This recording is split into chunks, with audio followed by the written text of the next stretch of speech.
Ever wonder why some CSS properties have those weird dashes and browser names in front?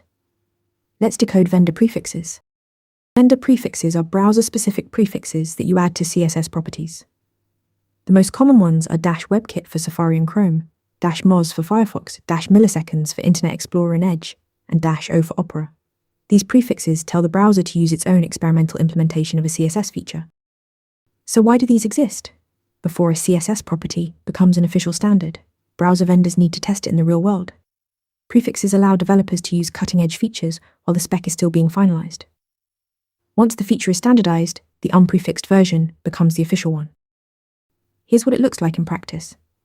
To apply a transform property with full browser support, you'd write -webkit transform, -moz transform, -milliseconds transform, -o transform, and finally the standard transform.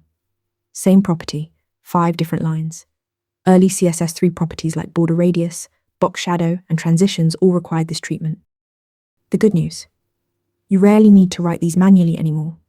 Modern browsers have excellent standard support, and build tools like Autoprefixer automatically add the necessary prefixes based on your target browsers. You write clean, standard CSS, and the tooling handles backwards compatibility. Remember, vendor prefixes were a bridge to enable experimentation before standardization. Today, let your build tools handle them so you can focus on writing clean, modern CSS. Now go ace that interview. Want to get better at answering questions like this? With Interview Mentor, you practice real interview questions out loud.